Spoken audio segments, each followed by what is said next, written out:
Hola, muy buenos días a todos. Hello, very good morning, everyone. It is a true pleasure to welcome you all to the conversation how to strengthen the programs for inclusion of technology into educational systems with the Portugal Uruguay cases, sponsored by the Latin American Development Bank. This is the first about the conversations about the incorporation of technology in educational systems.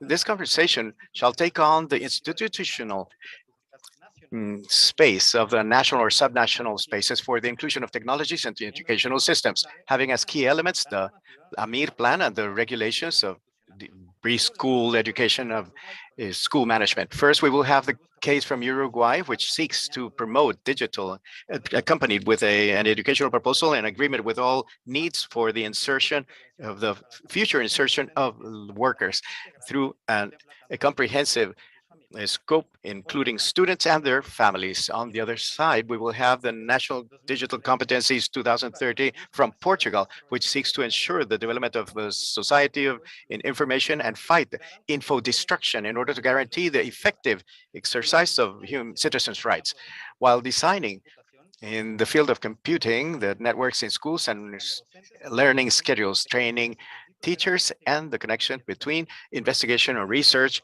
and teaching institutions. We would like to specify something about this event. For those of you who are participating by Zoom, we would like to remind you that we have an interpretation service into Portuguese and in English in order so that you can choose your preferred channel. You should go to the bottom right of your screens where you will find the icon for interpretation. Without further ado, and in order to formally start our conversation, I would like to introduce Mr. Pablo Bartol. He's a manager of social and human development of CAF. Pablo, the floor is yours. Thank you, Luis. It's a great pleasure to open this conversation, first of many, I hope, with regards to a topic that really brings passions out, as is the topic of inclusion of technologies to educational systems. And the truth is that it is something that we're very passionate about, understanding that we're in a brand new setting off point. We're about to change education around the world, and we are all looking at what to do, how to do it. The pandemic was an accelerator that really forced us to very quickly find out a way to do this. And now we're trying to see how we can mature these systems. What each one of us tried, tested in their countries, in their regions, we had some large scale projects, one in Santa Fe in Argentina, another one in Jujuy in Argentina, about inclusion of technology, which has a comprehensive scope, not only access and fiber optic, and so that children may have appropriate technology and tablets, but everything regarding content and the updating of curricula, uh, teachers training, and all of that group of things that are necessary in order to see whether we can uh, have success as to how to use technology to improve the education of children and adolescents. So we're all at that very same setting off point around the world, be it Japan, Australia, or in Uruguay, or anywhere in the Americas, we are all on the same boat. So it is kind of the great challenge. And in that sense, I want to thank Mr. Bernardo Sousa from Portugal Digital and Bernardo Gonzalez from Ceval de Uruguay, who will be telling us about their experiences. And that is what we're all staying awake about. Over the weekend, I was I went to a settlement outside Montevideo, and I was in a thatch roof a hut with ground with mud floor, and there were some girls, and they were playing and they were interacting. And what I was thinking was, these precious minutes that they have now, I hope we can take advantage of in order to improve their skills, their cognitive capacity. I hope it will also be for education. And we know we have that competition, that are games, that attractive thing that has that immediate rewards that attracts children and which makes them go to schools that are more to play, so we can see what other kind of content that can build their skills, and we want to take advantage of that resource that games have for that immediate rewarding to increase the scale. You go to the next level, you accumulate points, you classify to play against other persons. Well, so hopefully all those types of resources, we will learn how to use them for those contents that we want to develop and those contents that we want the education to include for children, adolescents, even adults. So we saw that in this little town and they are kind of in precarious situations. And with the same technology, we have the opportunity for them versus a boy or girl in a favorable context. Yes, so the truth is that we are very, very much interested in this conversation. We want to hear you. We want to see how we can help all the countries in Latin America so that they will incorporate technology as a leaping stone, a stepping stone to increase the capacity of boys and girls in their socioeconomic, that capacity of working with others in everything regarding critical thought, computational skills. And I would like to close with an idea that I have from Bill Gates. He said, if something I learned as a child that really transformed and marked my life, it was the what if in the algorithm, that rhombus that we saw at one time about development that said, well, and if this happens, then this is an option. And if it is the other, it is the other option.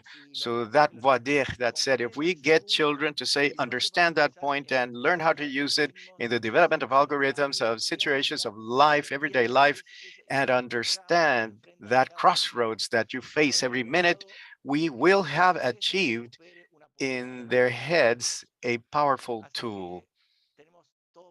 So we have everything ahead of us. We have to see how we can do what we can do in order that we can help the boys and girls for them to develop fully. So welcome everyone who is watching this conversation, and thank you all to all participants. Thank you very much, Pablo, for your opening remarks. And about the action and the support of CAF to the inclusion of technology in educational programs. With the program, I would like to introduce Dinora Singer. She's a coordinator for CAF, and she will tell us how to help countries in the incorporation of technology in their educations. Good morning, Dinora. You have the floor. Thank you very much, Luis. For me, it's a great pleasure to be here with you, sharing, well, some contributions that we think from CAF as Development Bank we can table in order to support our countries in that important role, which merits urgent action, so that, as Pablo was saying, what can we do so that this technology will truly translate into better opportunities for our children and our youth? And now, please allow me to share my screen. Give me a second.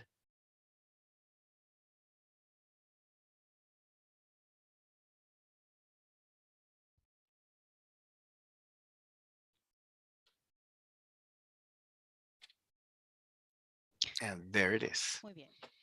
Very well. Today, well, we will have a conversation. Well, before listening to our cases, our success cases, and lessons learned, well, why are we interested in technology and education? Yes, particularly from the standpoint of a development bank, as we are here in CAF, also to take a look at the main challenges we have ahead of us. And in order to bring a dimension to the size of the challenge of digital transformation for our education systems, and to close with those contributions that we hope you will be useful to you. So why are we interested in technology? First of all, because it can be an effective tool for learning, and this has more relevance than ever today when we verify that the gaps marking the quality of the learning of our youth and our young people in Latin America is compromised. Indicators before the pandemic indicated that if we take as a reference, for instance, the learning poverty index, which is the capacity of a 10-year-old child of reading simple text and understanding, the percentage of children that was not achieving it was 50%. They adjusted the indicator and we got to 57%. And what we expected was that, evidently, as a consequence of the pandemic and of the closure of schools, this indicator, like every other indicator related to the quality of learning, would have been affected negatively. So more recently, the World Bank, together with UNICEF, UNESCO, the Bill and Melinda Gates Foundation, updated the indicator. And unfortunately for Latin America, we have gone back, and now 80% of our children have this uh, inability of reading being that one of the bases in order for them to achieve a higher and more complete cognitive capacities. This raises a number of alarms and it forces us to put into use all of the tools that we may have available in order to close that gap faster, which is now even deeper. In that sense, the use of technology can be a tool that could be very valuable in light of the fact that we have a great deal of evidence that technology-based solutions are having very positive results in terms of the improvement of learning. But we are also interested with a view not only on the urgency, but about the mid and long term. We're also interested in the capacities or skills or not that we will have in taking advantage of the opportunities brought in by the Industrial Revolution. As you know, this Industrial Revolution is very marked by technology, which is designing and guiding the careers of the future, the industries of the future, the productive sectors of the future. And in that sense, having digital skills as part of the whole set of skills that any child, any young person should have is indeed fundamental. Thinking precisely on the possibility of taking advantage of everything that will come with that fourth industrial revolution, where technology is playing a very important role, and it is technology that should be learned from the basic cycle of training, meaning grade school. And these challenges obviously demand a new way of teaching, a new way of learning, a new educational model where learning is focused on the student, where methodology should be based on the need of the student and his or her capacity for learning.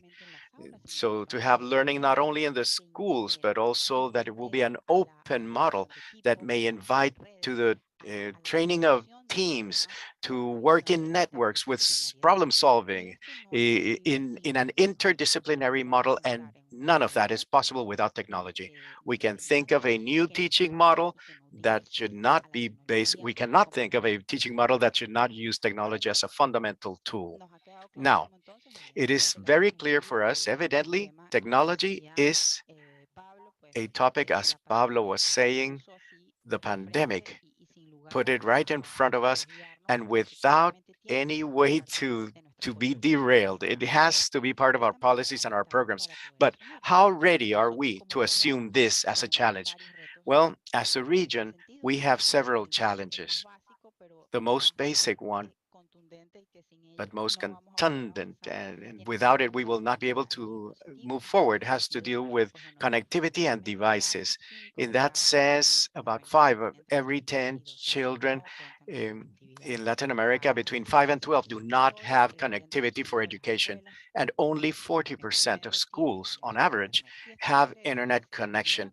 This doesn't mean a quality connection, not that all the school is connected. In many cases, many of those 40%, only the director school has internet, but we're counting that as if the school has internet. Now, for the positive, it is more hopeful. 75% of students who are the most poor do not have a computer at home, and only 22% of homes have access to the internet.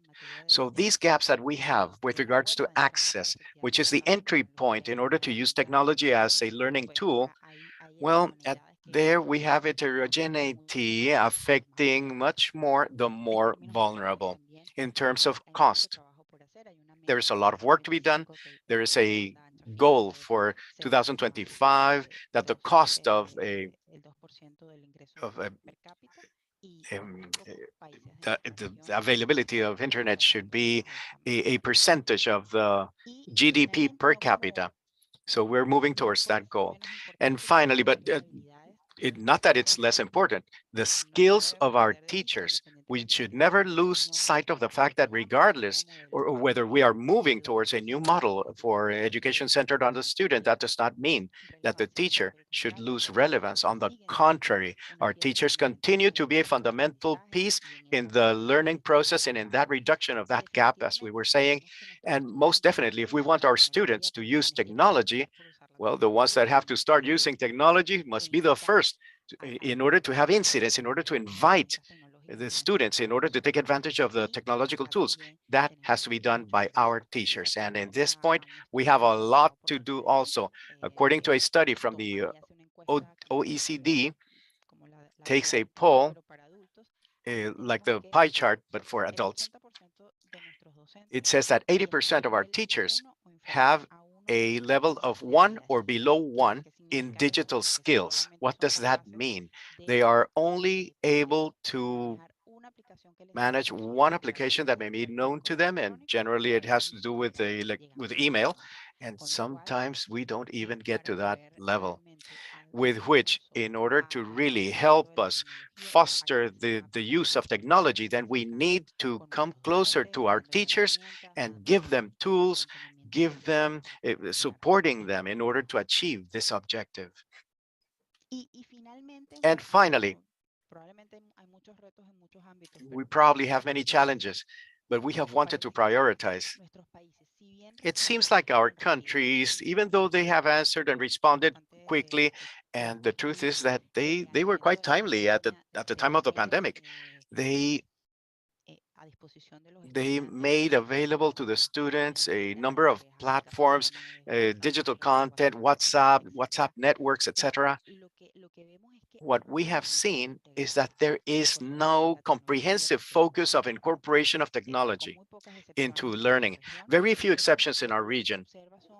What we have seen is some programs that are not connected between them, and they don't seem to have a sustained connectivity over time. There is no clear objective in the curriculums or in the achievements of pedagogic goals. We don't have a model like the one we have on screen, where we do have a view and a focus as a system. Obviously, connectivity and the devices are the key piece, but it has to be complemented with the protection, the security of our youth and our children in the digital world, where they have to incorporate programs that will include technology, the development of competencies and measurements to accompany the use of that technology, and then leveraging the the availability of technologies and perhaps even some games to introduce knowledge not only about the technical skills, the normal technical skills or for everyday operation, but also things that may bring us closer to that fourth industrial revolution. And finally, the training and support for the teachers, that is fundamental. And all of this substantiated over institutionality and a very solid governance that may guarantee the sustainability over time, with financing, with the necessary resources in order to be able to implement and adjust as may be possible all of those plans in a sustained manner, as much as this model, which will be centered on learning, but with a strong use of technology of a tool for learning should be. What can we offer from GAF?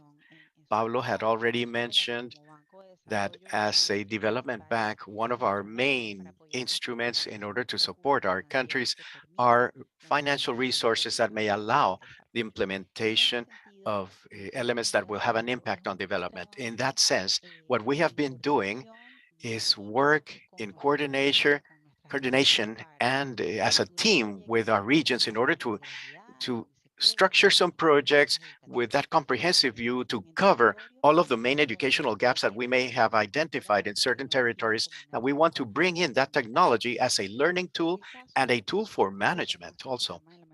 In the case of PROMASE, the Program for the Improvement of Educational Quality, by its acronym in Spanish, it was in Jujuy in Argentina.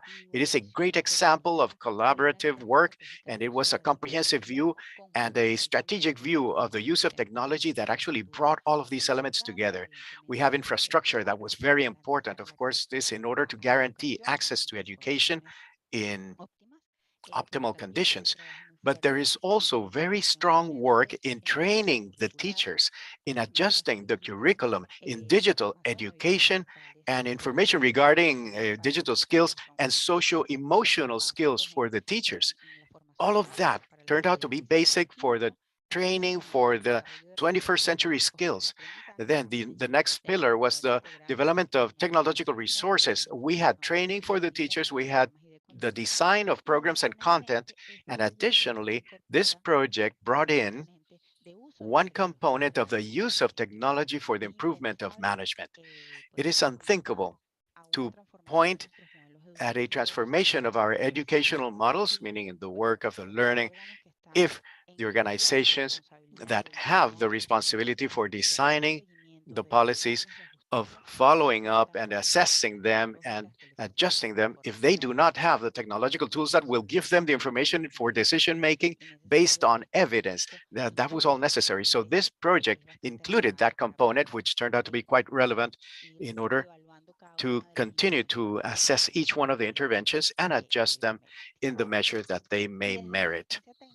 From technical assistance, which is the other great tool that from the CAF we have made available to our countries, we try to facilitate cases, lessons learned, models, alternative models in order to solve the different challenges that come about in the case of incorporation of technology, as could be, for instance, connectivity in rural areas, or for instance, that model that I was telling you a little bit about, where it comes, depending on what experiences you have in which countries.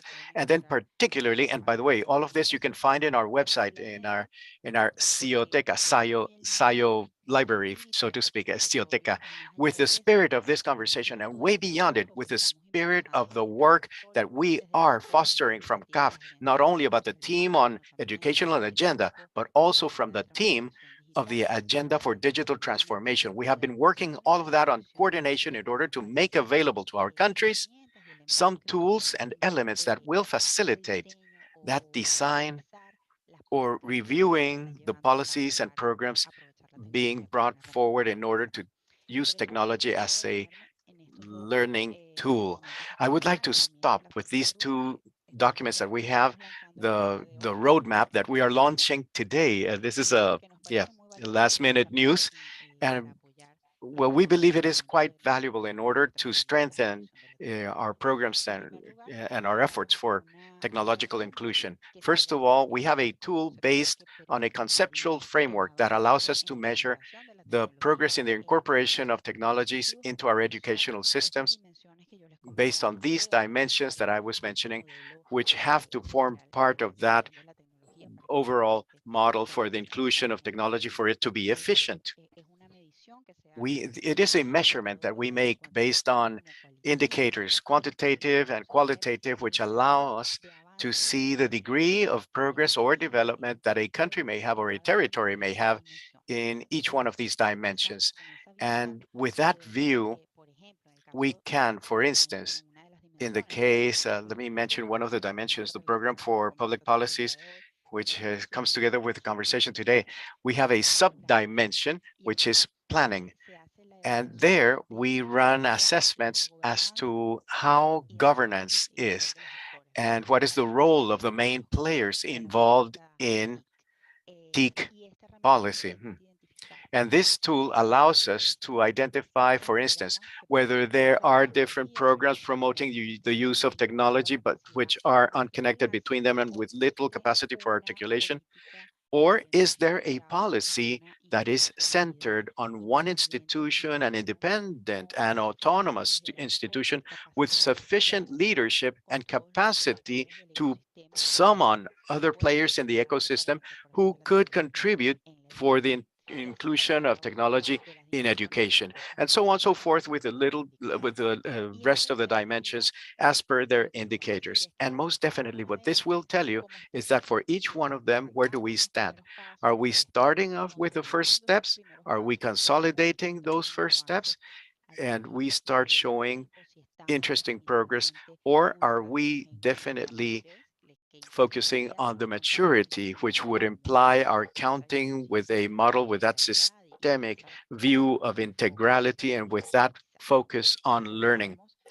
We do that, and once we have that identification, we have some roadmaps, which was a very important point at the time of either drafting or reviewing the programs and policies that we have for each one of the dimensions, and in order to have a starting point. This does not mean that they should be recipes and that regardless of the context of the country or the territory or the region, you should take that recipe and just follow it. And no, no. The idea of these roadmaps is that they should be a starting point for an exercise of review or perhaps drafting the programs and policies that will then translate into going from one stage to the other one. If we identify the first stages in the teaching model, what is the minimum that I should be doing in order to transit and go to the consolidation of progress? These roadmaps are designed based on principles that have guided us and which have a lot to do with the overall structure of the model. And the policy should have a strategic view that will be sustainable over time, because that is the only manner in which we can guarantee the reduction of those gaps. We have to, of course, guarantee access to connectivity and the equipment. We need to renew content. We need to revise the curricula, integrating technology and computer thinking as key elements. We have to improve the education of the teachers in that sense. And we have to guarantee the protection of the information of our children and young people.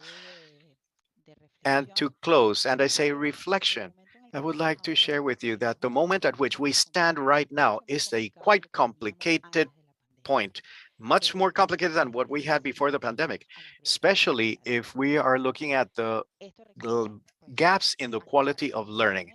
This requires immediate action with measures that will support the recovery of the learning models. And this evidently requires many activities and many actions. It requires the students going to school, going to their training centers, especially all of this quite aimed at those that became detached during the pandemic. We need to identify them, seek them out, and bring them in. We need to also identify those who are at risk of falling out of the system. We need to reassess where, at what level are our students in learning, and we need to design programs, a tailor-made programs. We need to increase the efficiency of teaching techniques and a lot of psychosocial support, among others, right?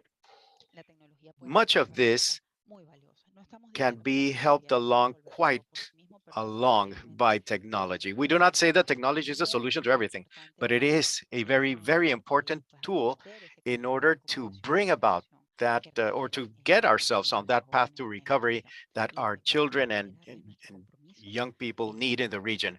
From the side of CAF, we reiterate our commitment with our countries and their educational systems in order to use technology to improve the quality of learning. Thank you very much.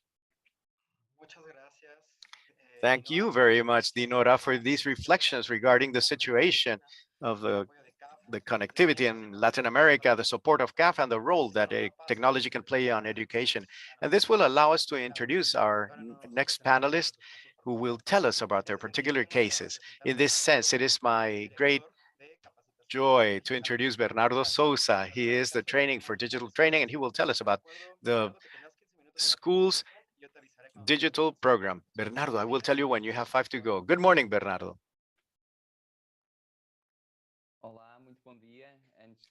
Good morning, very good morning.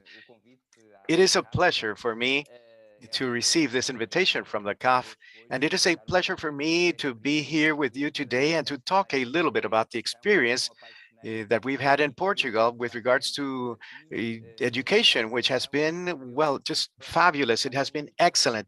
And the experience for the country and for the world, it is important for all of us here who are listening to me, and it's pertinent the manner in which we speak. I have a very brief presentation, which is easier to keep us from being lost. I will be talking and you can hear my interpretation. All right. I will tell you about what UNCAT is: an initiative, a national program.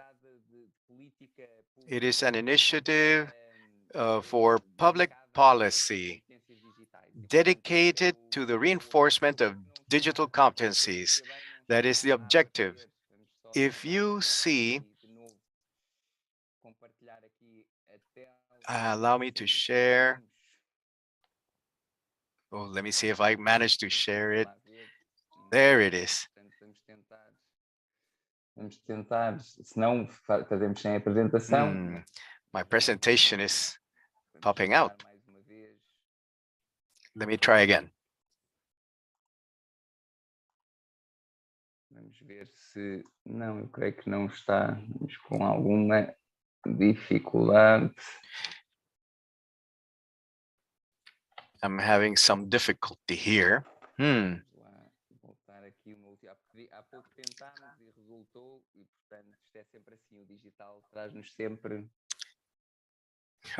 Well, important to have a backup when we're talking about the digital world, yes?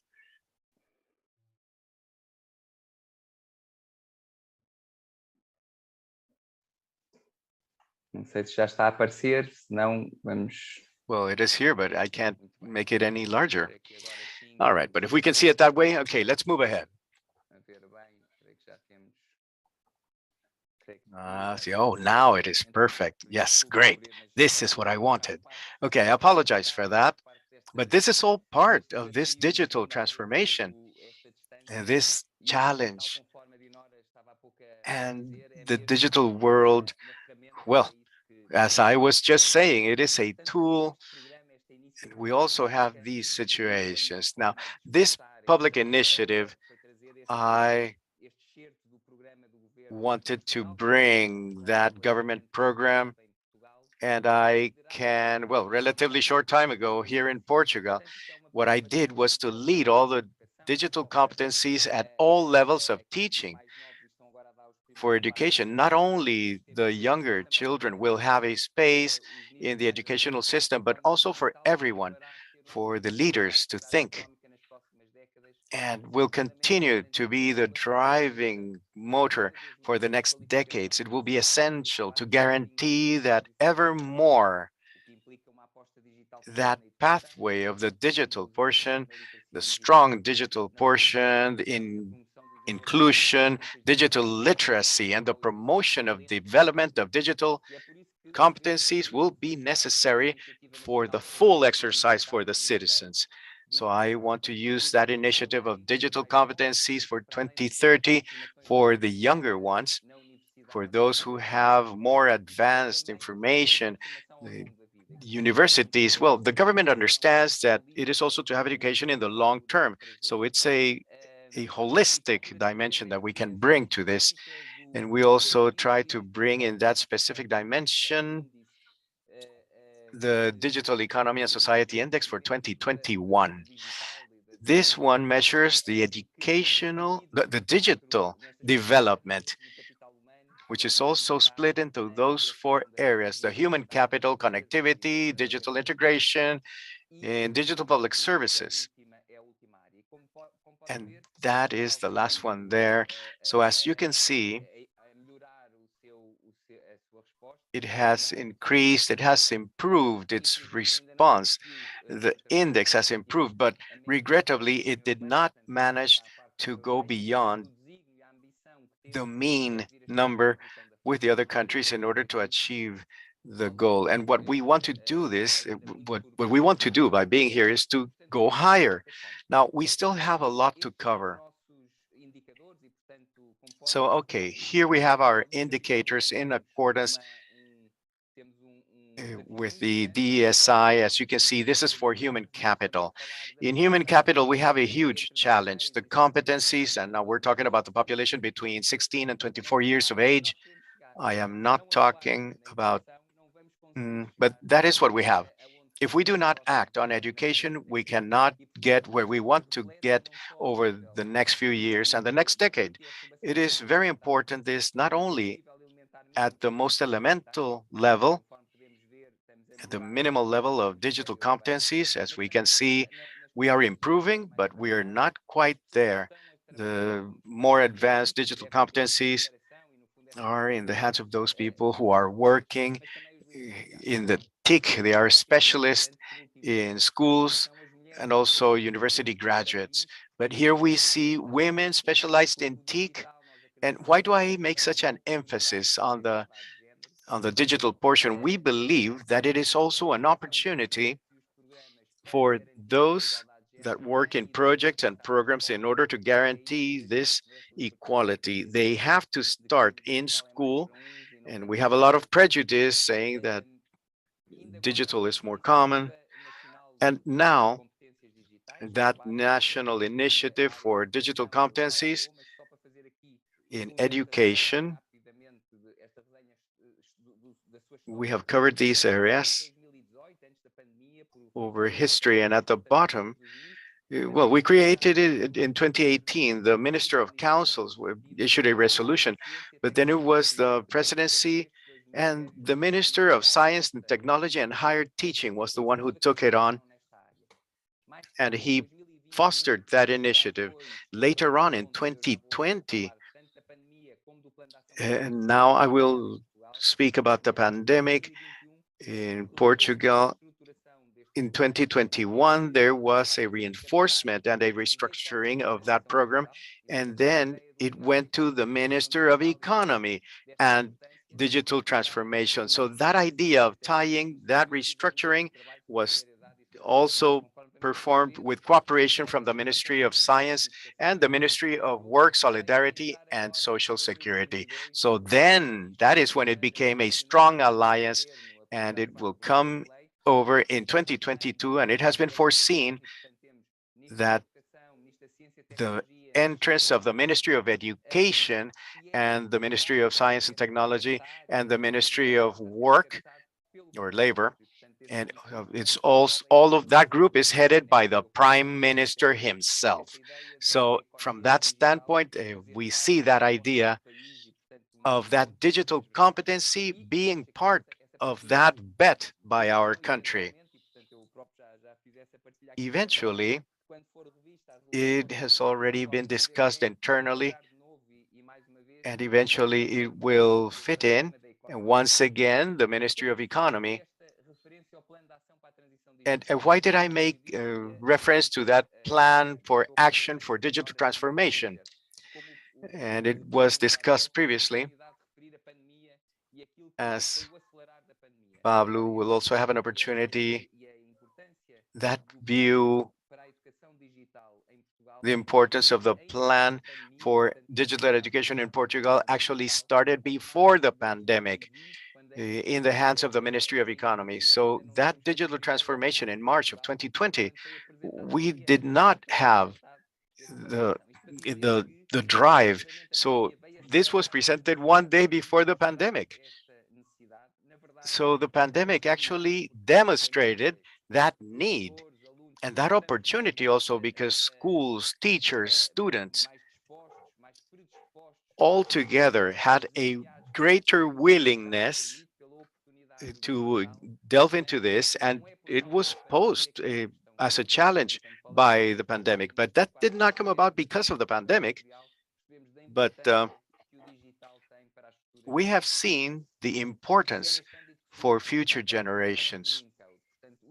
So then we also came up with the education with these 5 axes: education and training, the qualification, inclusion, those that are not being reached by the digital, or rather those who cannot reach the digital connections.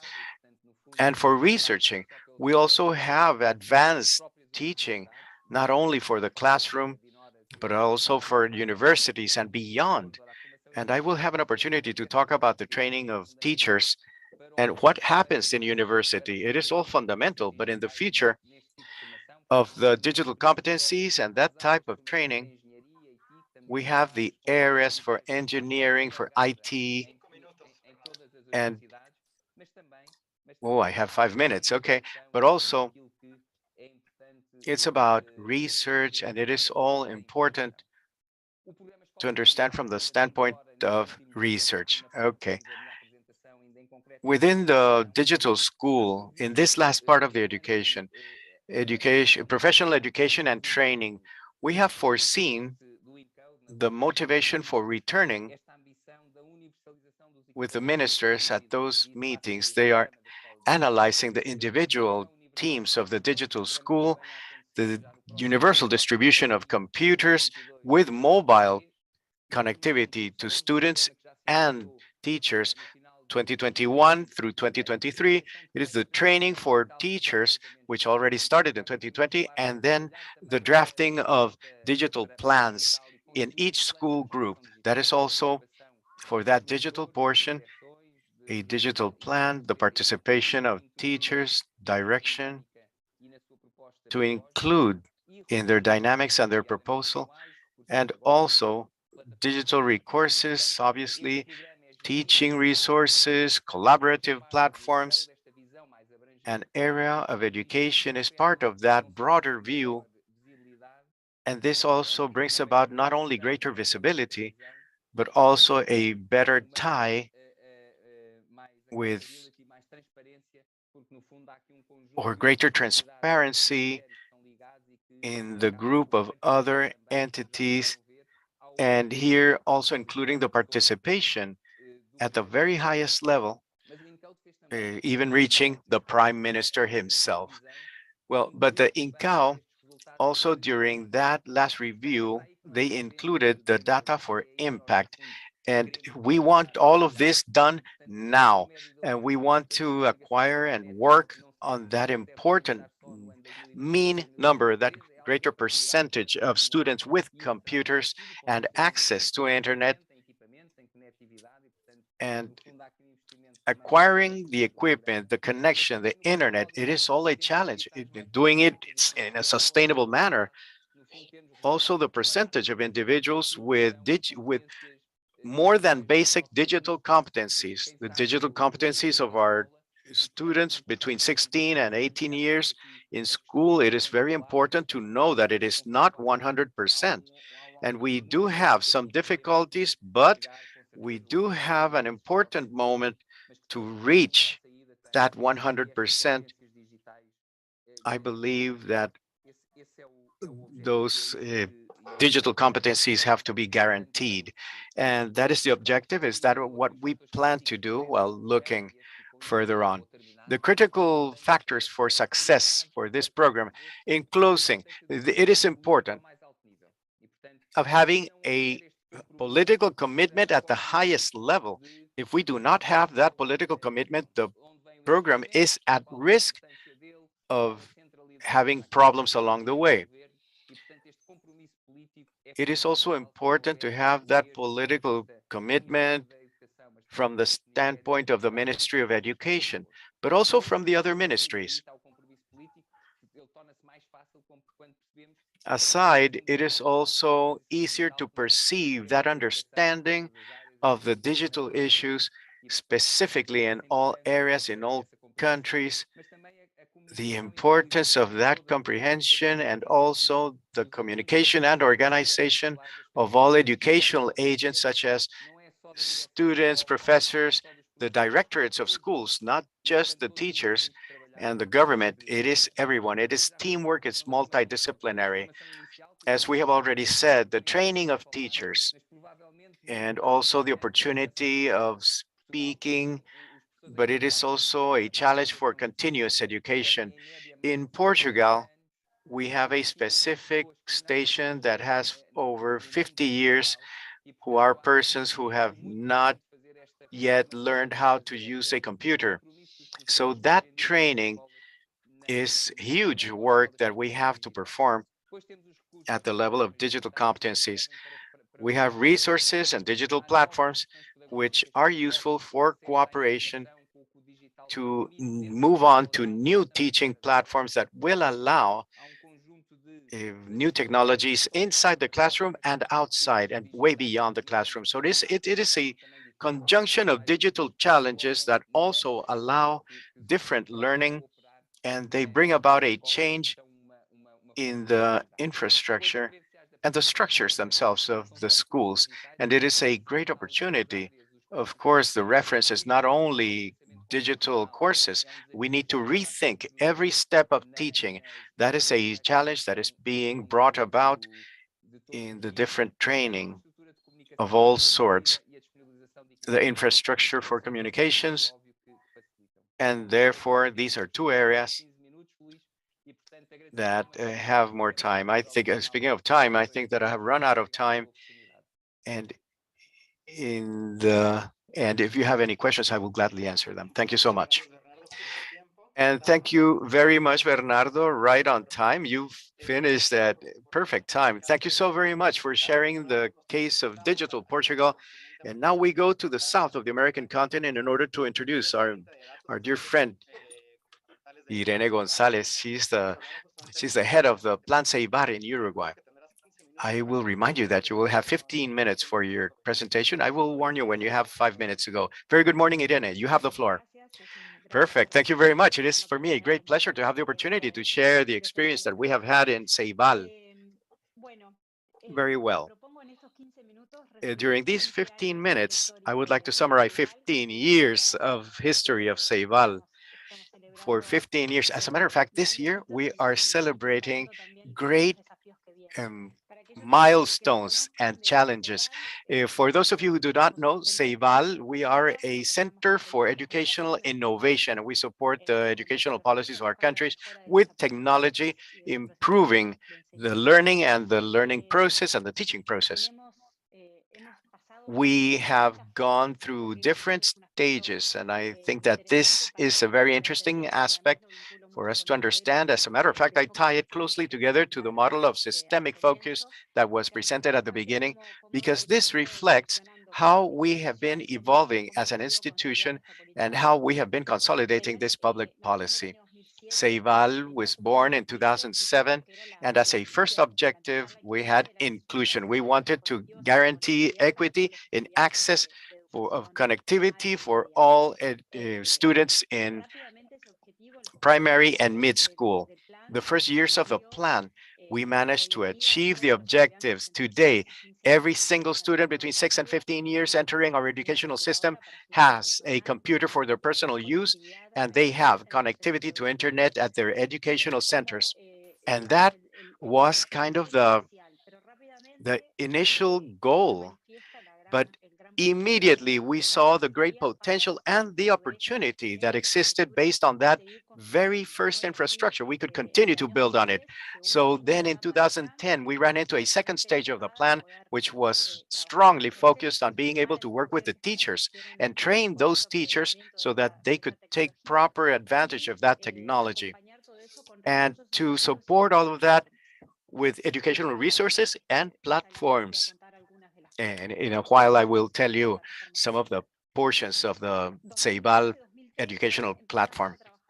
Between 2012 and 2013, we started working on the theoretical things. Okay, so we have devices, we have a program, we have some teaching, but how good is that technology for the teachers in their own practices? And how do the schools carry forward any working projects? How do they improve their learning and teaching processes? So we joined the Learning Network. It is an international network composed of several countries, which actually brings about a transformation of the teaching practices by adopting technologies and betting on new teaching styles.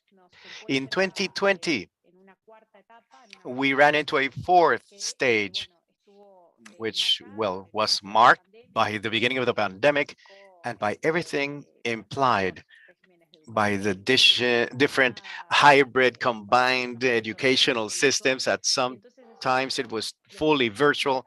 So what we are developing is a systemic focus, and we are taking steps to integrate ourselves with the educational system, trying to take advantage and capitalize on some of the earnings in terms of the technological advances pushed by the pandemic in order to take the next leap. So these were the four stages that defined our trajectory up to this point. But there is one important aspect, and it is that these are not stages that were detached from each other, or it's not like we closed one and we initiated the next one, because they were all actually tied together. They were overlapping, and technology continues to evolve, how to improve our strategy for training our teachers. At each one of the stages, we have been changing a little bit the challenges that we're about to take on. This slide, I believe, is also important in order to understand the institutionality as to how Ceibal is working within the educational system. We were born outside of the educational system in the sense that we are not part of any of the two main players existing, meaning the Ministry of Education and Culture in our country, which actually sets the guidelines for educational policy. And we were neither were we part of ANEP. We're not a member of any of those large institutions. We are, oh, the ANEP is public education, and that is for the private. And this has allowed us to become a center for innovation. We have greater speed when we want to execute our action plan, but it has also brought about challenges for coordination. With that, we started working very closely with the ministry and with ANEP in order to bring coordinated proposals and bring them to the educational centers. As I was telling you in the methodological framework for all of our programs, they are all based on the global network.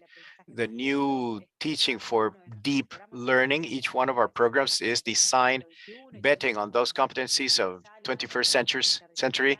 And since these are cross-cutting, interdisciplinary, and working by projects, we have technology as the accelerator for learning and for an enabling system for those new teaching styles or methodologies.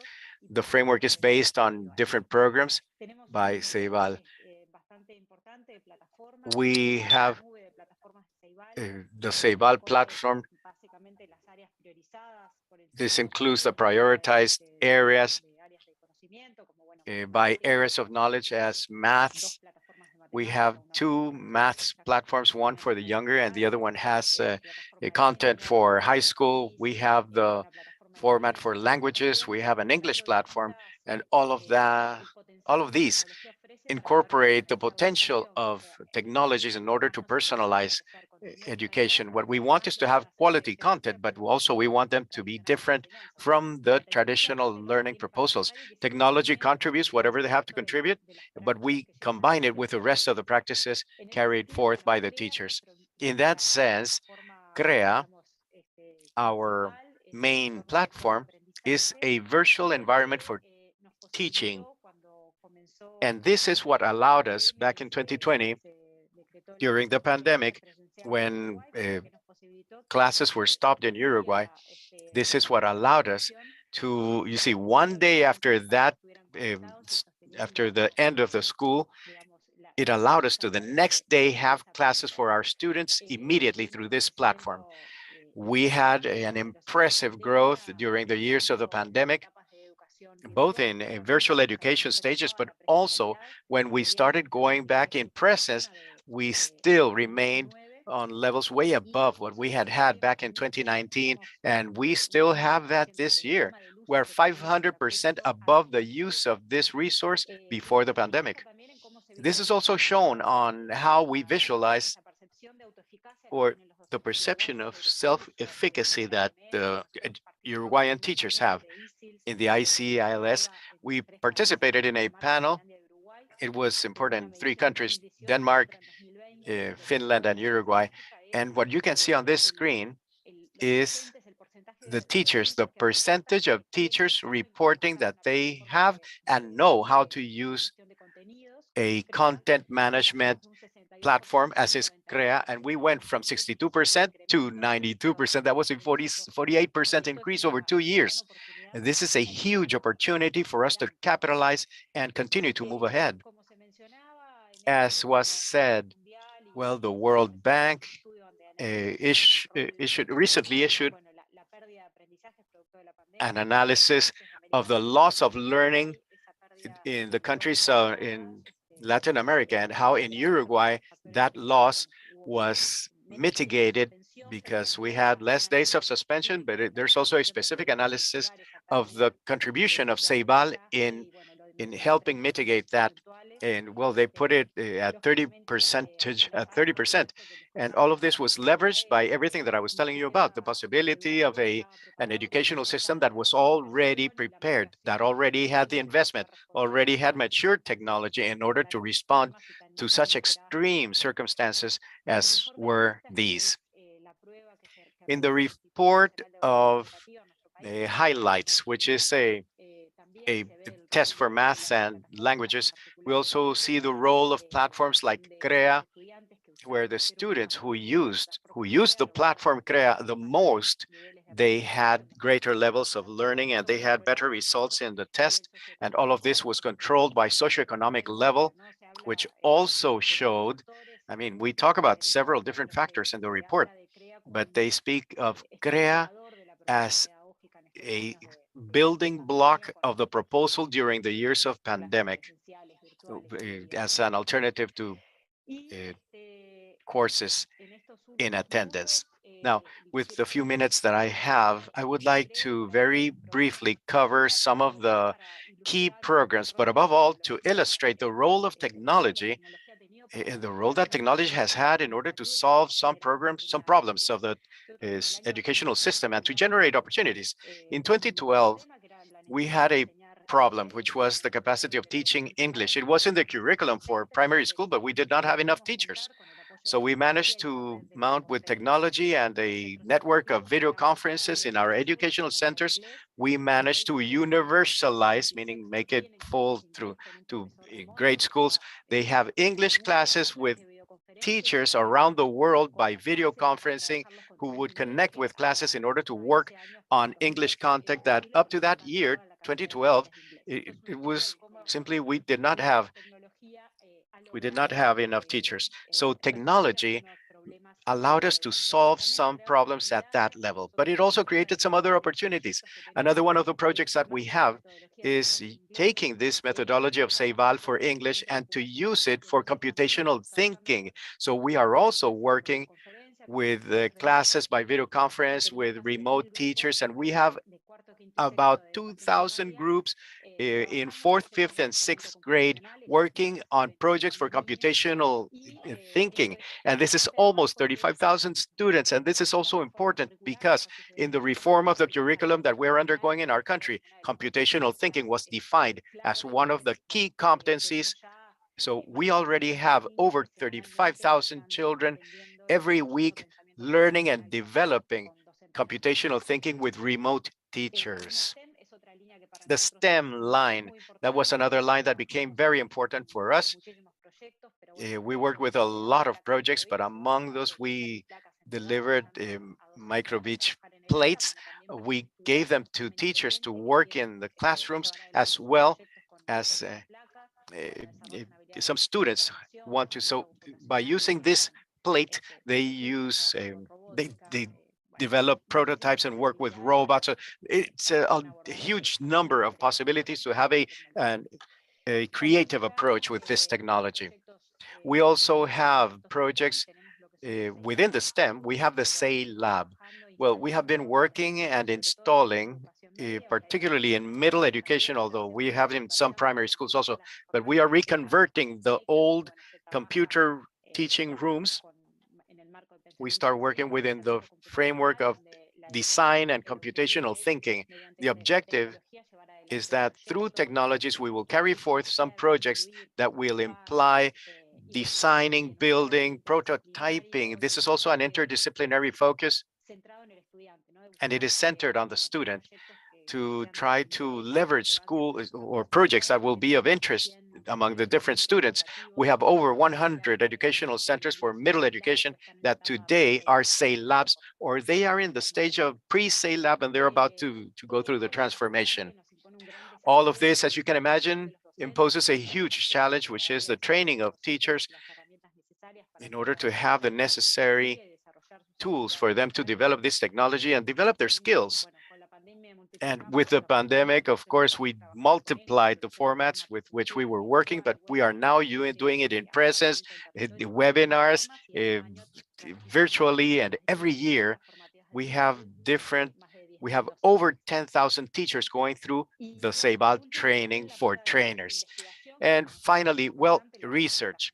For us, this is very important. Of course, it is carried forth by the Ceibal Foundation, promoting research in technology and learning, and they make contact with the academy, with the academia, and they make available funds in order to carry forward an agenda for research on these topics. And finally, thinking a little bit about the challenges, of which we have plenty, of course, and many of them have already been mentioned during the previous presentations. But well, as of today, we are focusing on how to bring this systemic focus to practice. This focus, as I was saying, of stage 4, and how to capitalize this earning on the topic of development of technology. Well, something that we covered quickly during the pandemic. Well, these are working hand in hand, but we're working not, well, the first point deals with this transformation of the curriculum, and the role of technology is carrying forth the transformation of the curriculum. But Ceibal has an important role on how to integrate technology in a cross-cutting manner as a tool for working on any content in the curriculum, but also as a content in itself.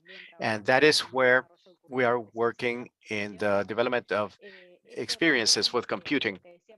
And as I was saying, in this evolution of being an organization, having culture centered on the beneficiaries, well, we have a full array of areas that work on the quantitative and qualitative points in order to inform the organization and in order to understand and continue to understand what our beneficiaries need in order to design the products and services of the organization.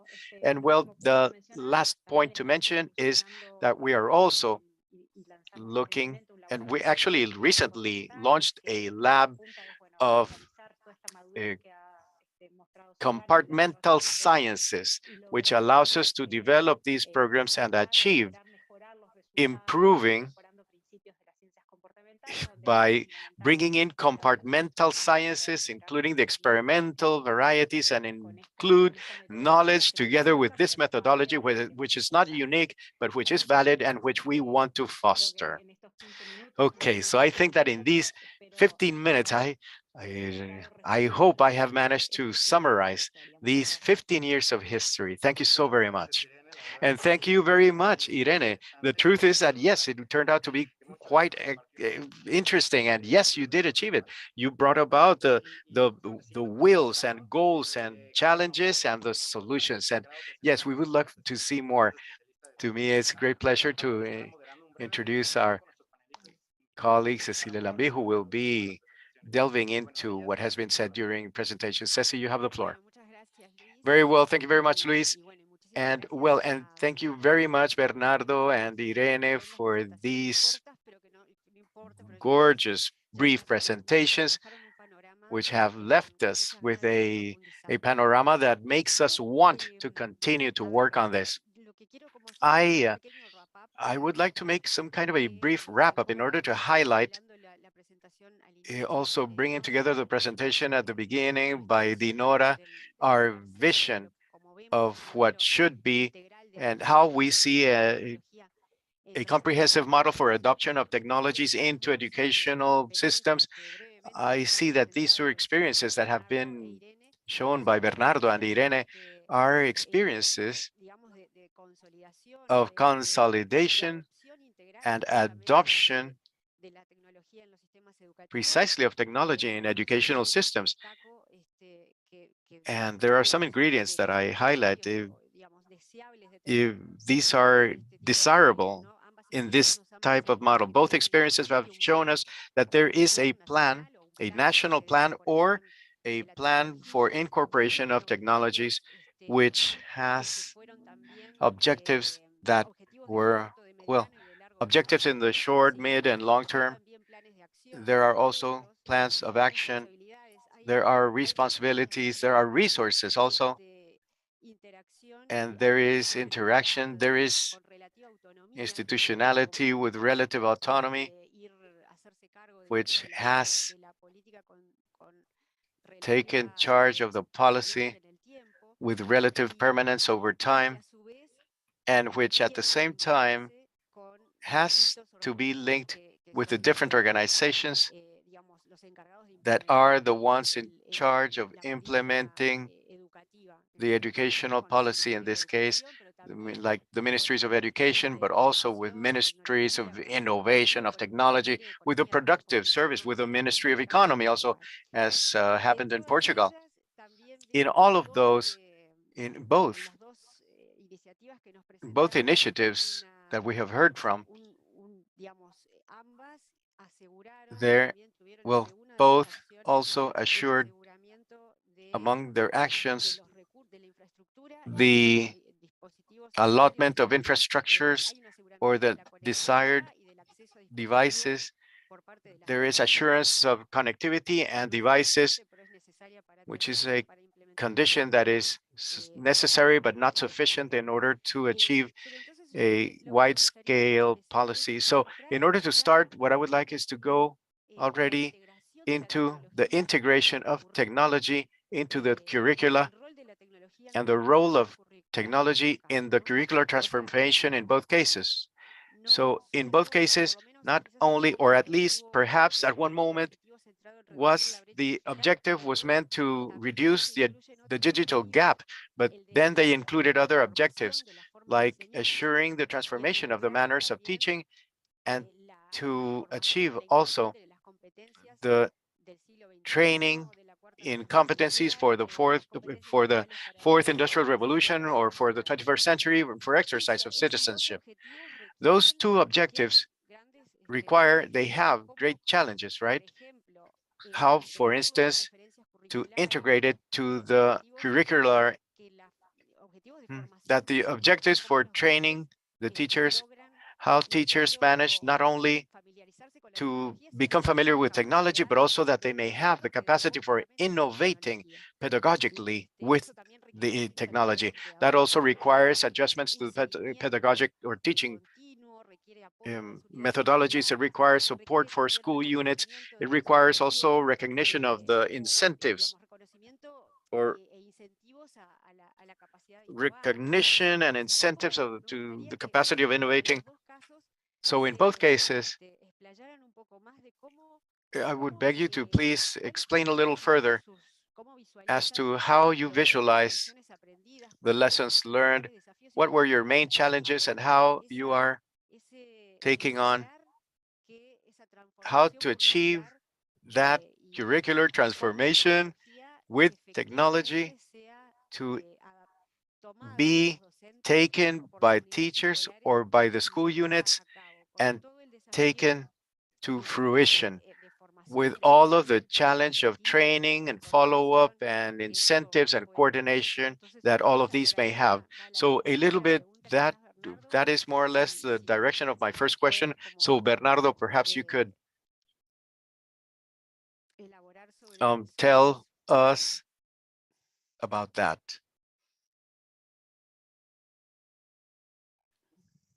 Obrigado, Cecília. São vários, And thank you, Cecilia. Several challenges, and it is indeed true that it is not enough to have the vision if you're not going to implement. At the level of education, here the first challenge that I haven't included is that the changes cannot be made overnight.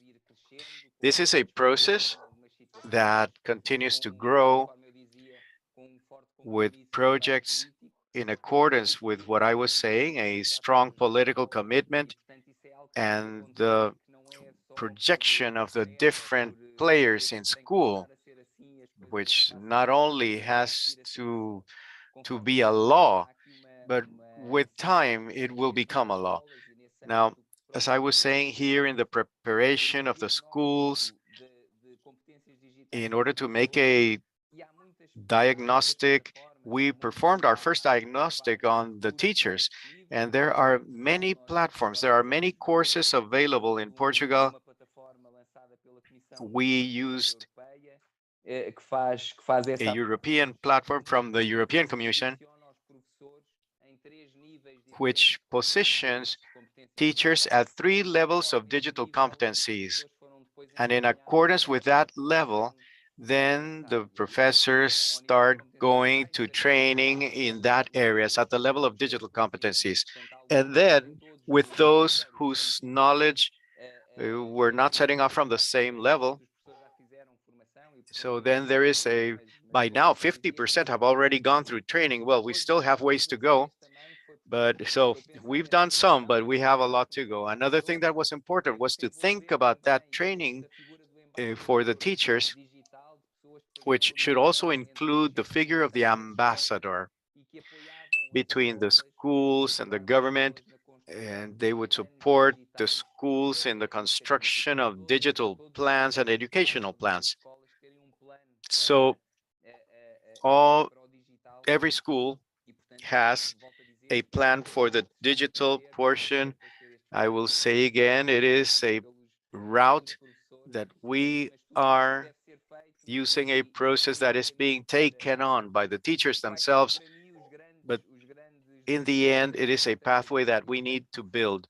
The great challenge is sustainability from the standpoint of equipment. It is a very, very big challenge, guaranteeing that the equipment and devices, the security, the connectivity, that it will be available, that every student will have, and which students don't have, and when there are failures, and that even with failures, the students will have easy access over a short time, to guarantee that parents also observe what is being done with the students so that they will have their own equipment. So these are huge challenges. Finally, and in order to avoid taking up much more space, and I would also like to hear the responses from other panelists, I would say that even the content, as was said, digital platforms allow a lot of that, of the fields for the learning and about the teaching methods. And we also see that they move on to be the reply for everything. That is not what we want to say, but it is important to still be in attendance. Books continue to be important. But we perceive that we also have a tool that can be supported in order to reach the students. And the students, for instance, in English, not enough teachers that knew the language, but the resource and the information is totally different. It is available, and the students should have access to that information from the standpoint of practices. What is possible to be done in classrooms? But we need to vote and run a survey, and everybody can say, do you want it inside the classroom or outside the classroom? There is a group of teaching initiatives that can be brought and can bring wealth to education and certainly better preparation for the students. Thank you very much. And thank you, Bernardo. In the topic of the diagnosis of digital competencies and the differentiated, and also to make available uh, practical contents that may facilitate and also help the take-up and the effective integration. I believe these are all very important points. Irene, at some point you mentioned the global network for learning, and you mentioned it very briefly because you were going really fast through everything you had. But I don't know whether along those lines you would like to elaborate a little bit, or well, I had the same question that I have asked for from both of you. Um, yes, it is indeed interesting because in our case, the topic of technology and the curriculum was not a linear development. It's not that we drafted a curriculum and then we trained the teachers and then it's more like we started from the middle and we put into practice this technology, and at the same time we started training on the job. And now with this curricular reform, we now are working on how to bring more wealth to the new curricular proposal and how that new curricular proposal allows us to adapt and change. So you see, it's kind of a double play in that case. In the case of the global network, as you said, for us, it was our framework. And furthermore, As of today, we are at 700 educational centers, which are 700 centers that have been working within the framework of competencies and, well, with technology and projects. Oh, and yes. And oh, did I cut out? No, keep going. Oh, I'm back. I'm back. Okay, so uh, no, it has been working for several years. So now, for instance, one of the lines that we need to work on is in the interoperability. How all of this learning, how this development in terms of competition and the progression, the progress, everything that we have achieved in the network, how will it be talking to the new curriculum, and how one competency from the framework is connected to the global network. So we do have challenges in integration. And here, for instance, one example in computational thinking, when we start thinking about how to adapt to technology in order to carry the computational thinking to our schools, bringing relevance to the intern computational, that you start working at the curriculum, you generate a proposal for training, and then it starts coming apart when you bring it all to the teachers, when they are in charge to bring that product to the classroom. So you see, at that point, we also sought a different focus that would be to bring a teacher who was already trained in computational training and then form a team that will have that learning included. We wanted them to work on computational thinking projects at the same time that the teacher in the classroom, who has no reason to have that technical knowledge, he will act as a facilitator, and he will bring the fundamental role in order to bring that into the curriculum. So now we are indeed working with the students, but it is also a training proposal for the teachers. Now, in the next few years, we continue to face a lot of challenges with regards to training and how to achieve from the basic training of the teachers, how to incorporate technology, because it is indeed true that we have not yet solved. We work a lot with the teachers who are already working, who are already in their practices. So there is one line that we are working on. In that sense, we are including technology as a fundamental portion of the teacher's training. So in summary, I think that it is kind of, I would call it a non-linear process. There are iterations, and sometimes you go back and you have growth in several processes at the same time. Thank you very much, Irene. And also, as Bernardo was saying, this is a process. It is not something, and it is precisely because of that that we also require strategic vision that may allow these processes to be sustained over time, because they do take time and they do take a lot of coordination. I would like to tie together something that both of you mentioned in order to also have a view not only towards the inside of the educational system and the teachers, but also of the teachers, the schools, the ministries, and how we get this done, but also how, uh, what is the link with the scientific technological system, and that together with the mechanisms in order to contribute to the permanent mechanisms. As somebody mentioned, the technologies available which are in constant change. And therefore, we also need to stay updated and to have some kind of a planned policy for development and for the adoption of new technologies. Now, also, what we are doing, let's say the initiatives that we are implementing, they could work or not. They could be effective among some populations, not others. So how do we generate, or how have you done?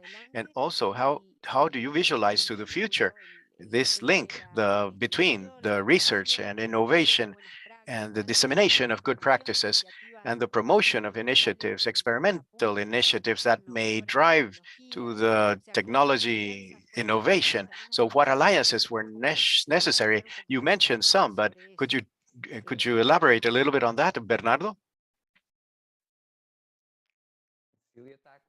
perguntas difíceis, não são perguntas fáceis. All right, you're asking some quite difficult questions here. Um, I believe that every country, no, I'm sure you have some answers. I'm sure that, yes, of course, we also have answers. We always have answers. We have the ambition of trying to very humbly say that we also have those challenges over here in Portugal. I believe that the most important thing in my presentation is that holistic view of the importance of the digital environment and to make the informations in the long term. So the challenges that you have in any of these areas, well, the teachers are always important in the basic schooling, primary, secondary, and university, in trade schools. It is very, very important to have all of this and to have it all seen under that perspective. Now, it is indeed true that in these challenges, we need to find mechanisms for bureaucracy, that public bureaucracy, in those problems of the national scope, quite often reduce the capacity for acting quickly in schools. It is important in schools, or rather in any area. So we have to discuss, the participants must be heard. There are things to fine tune. All of this reduces those bureaucratic and rigorous processes, and we do not always manage to include new content. It is not easy to find a way in which to do it, and these are slow processes, but it is important to get them done because indeed complexity is huge, and the Ministry of Education will always allow us to procure that broad vision.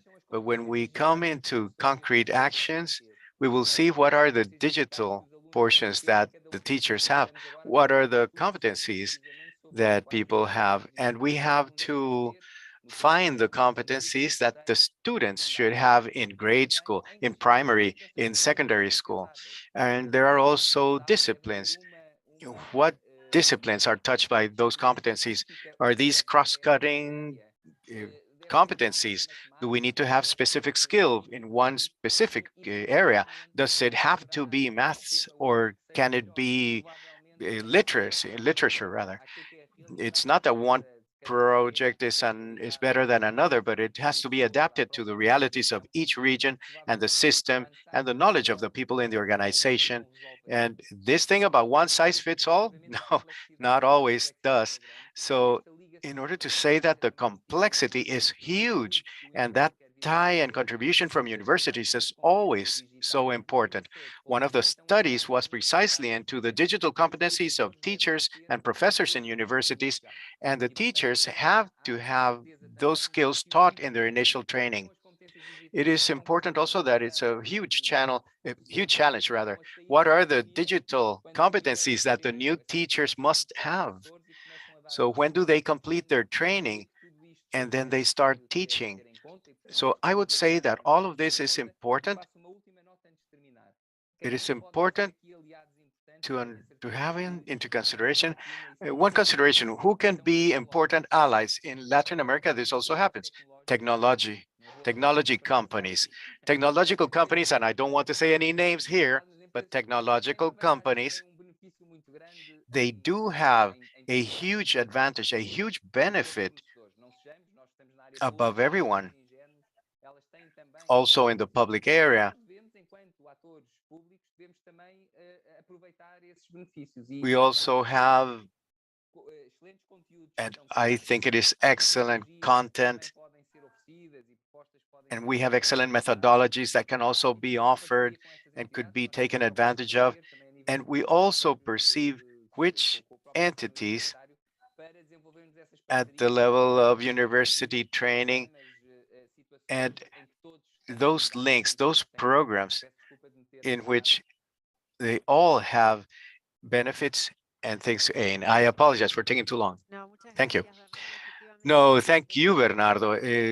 Indeed, it is a challenge to be able to coordinate and to coordinate in order to generate that good tie between the technological companies and the universities, and to take advantage of the know-how and the expertise between different players in innovation and knowledge and technology in order to include those learnings and those ties in the educational transformation. Irene, how do you visualize it in Uruguay? How has that worked? What are the challenges in what you have worked, and what are the pending challenges? All right. I think I will split it into two different levels. You see, on the one side, organizationally, in our DNA, we have innovation. So Ceibal is an organization that is constantly thinking about what next, and we're thinking of tomorrow. And so we have specials, we have departments for E plus D, meaning the next day. So we try to stay updated. And this is what we do internally. And as I was telling you, we want to contribute to the generation of knowledge, and we have several lines along those lines. And the global network is defined itself as a network because we seek to break the isolation of the different teachers. We want to all get in touch so that they will learn from other teachers, innovate their practices nationally and internationally. And for this purpose, we have a specific hub where we bring together teachers from our country with teachers from other places, and we procure to continue to learn and innovate in a network. But also, obviously for us, the scientific community, university, the academia, we have a fundamental.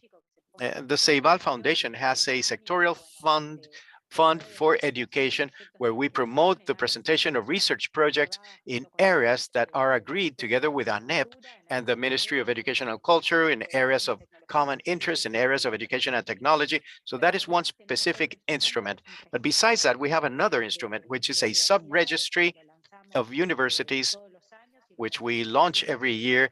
And what we do is that we want to open that registry so that um, universities can work projects together with us.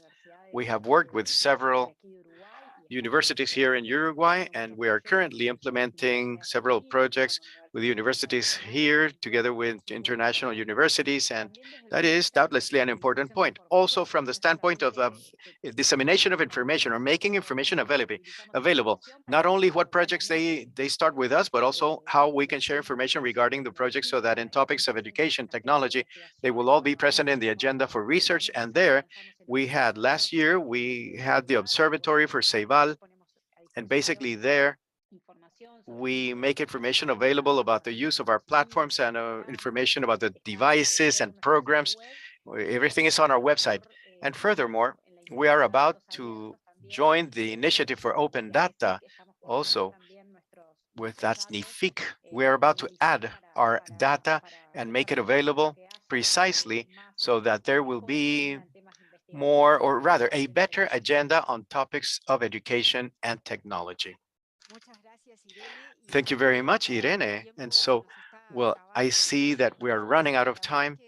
As a matter of fact, the truth is that time usually is short. I think that several of us would like to continue to delve deeper into these topics, but we need to round it off. And in closing, I would like to give you a minute or perhaps 2 minutes uh, so that you can a little bit thinking ahead with the consolidation that each of both the policies in Uruguay as well as in Portugal, thinking forward, what do you see a little bit? Well, some of that you already said, but the main challenges that you face right now in your countries and your institutions in order to complete the consolidation, and also not just consolidate the policy, but also to face the new challenges that we have, the recovery of learning that Dinora mentioned after the pandemic, and to continue to understand the training and the creation of digital citizenship and the competencies for the 21st century. In that consolidation, what would be the two or three main points that you see as critical that we have to consider, and how do you see it in the future? Perhaps now I will start with Irene, and then we will close with Bernardo, just to sit you around. Okay, in 1 minute, I think that the main challenge that we have ahead of us, as you said, in this context, leaving the pandemic, and to try to update the learning for us is how to help close gaps. You see, in Uruguay, we have gaps in learning strongly marked by the socioeconomic context of the children. So technology, in as much as it does not generate the gap by itself, but we believe that it is capable of helping us in the process of closing those gaps. All of our programs are focused on achieving that inclusion and helping the country solve one of the most important problems it has. And also hand in hand with working with the teachers, who are the key players in all of this. Doubtlessly, without teachers, none of this will be possible. Technology is a tool, it has great potential, but the teachers are the ones who will help us get the maximum advantage of it. So it's an important agenda. In order to continue to work, we have to continue to measure that level of adoption of technology and moving on to uses that will aim at what we have discussed, the opportunities today to personalize or to tailor make that teaching and carry forward the competencies that we have mentioned. Thank you very much, Irene. Bernardo, floor is yours. Do meu lado, eu tenho aqui duas, se calhar, o primeiro é aqui algo que me parece ser um fator crítico de sucesso, e o outro é um desafio. Portanto, o fator crítico de sucesso, eu creio que é termos, ao mesmo tempo, a capacidade de pensarmos no curto prazo e no longo prazo.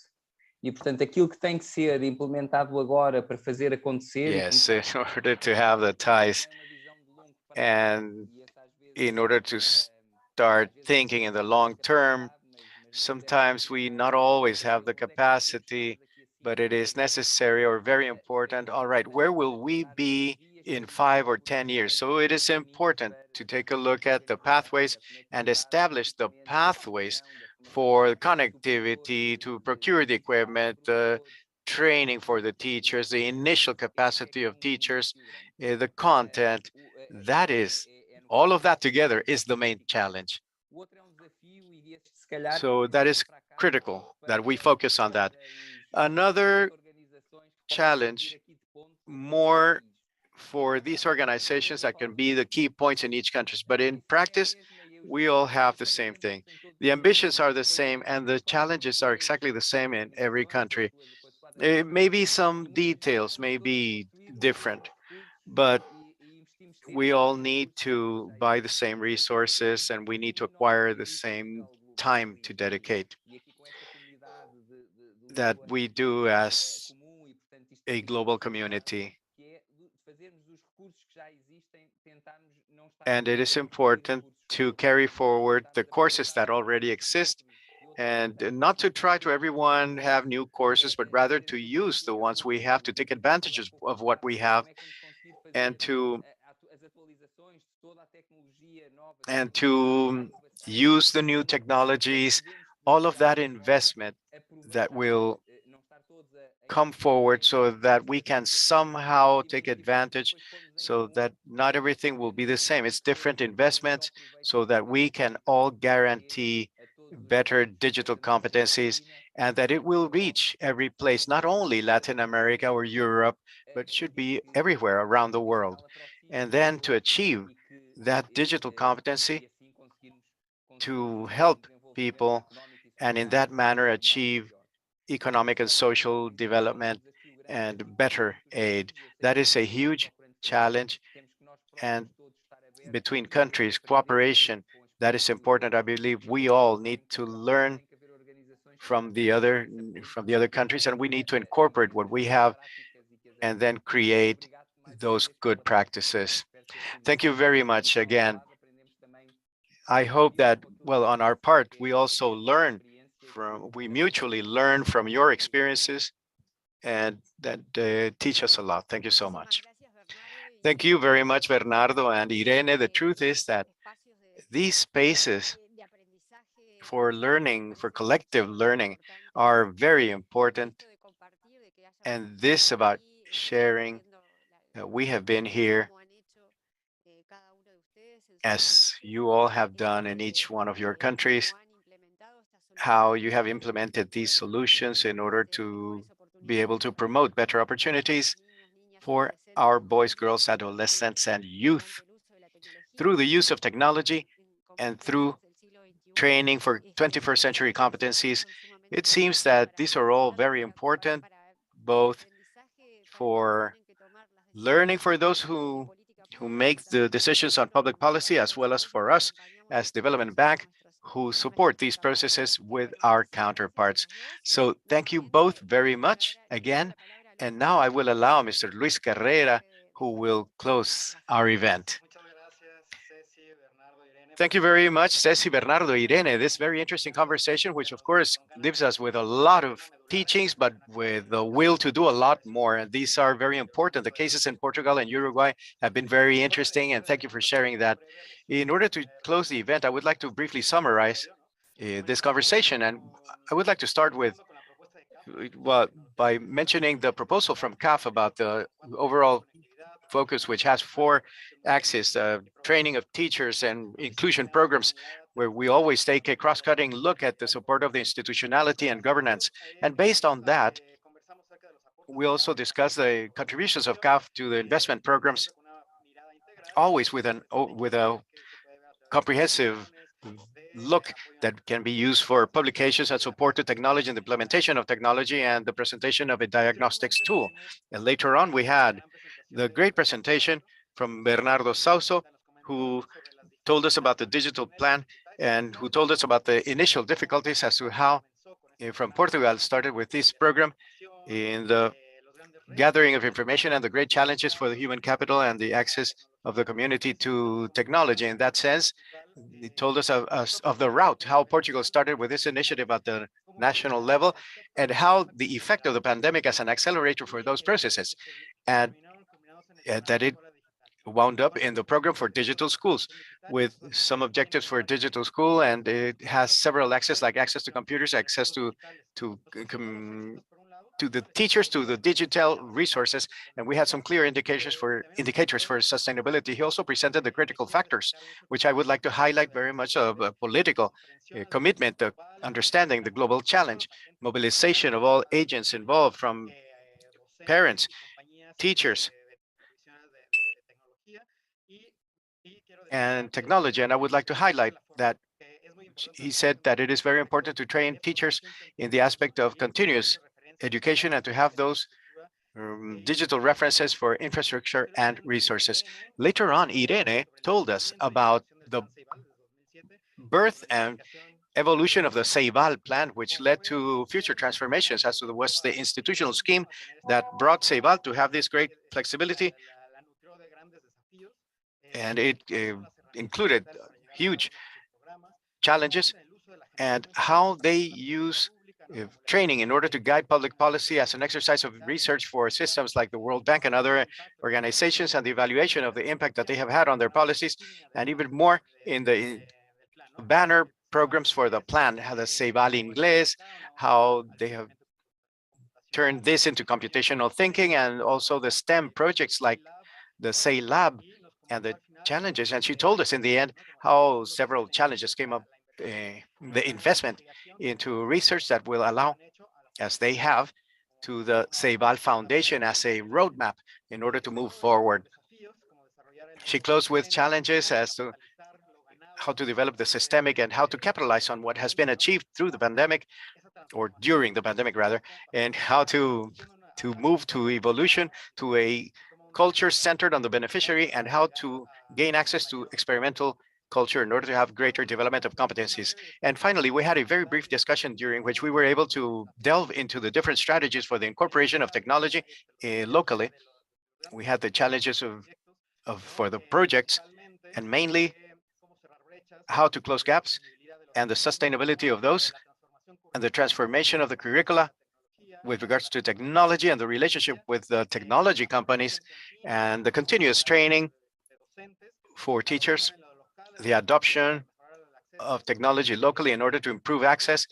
And really, we have a lot of questions, but I think that there is a lot of information to move forward and to take from these great cases rather, a lot of information, and to think about the future, to have a holistic view. In order to close this first conversation about how to incorporate in technology and educational systems of Portugal and Uruguay, I would like to thank our panelists and very especially our main speakers. And this is the first cycle of conversations regarding the incorporation of technology in educational systems, so that you may be attentive to the invitation from the CAF, the Development Bank for Latin America, for all of its communications in order to get invited to the next conversations. And we will be talking about technology and education. Again, thank you all very much. And here we close. Thank you.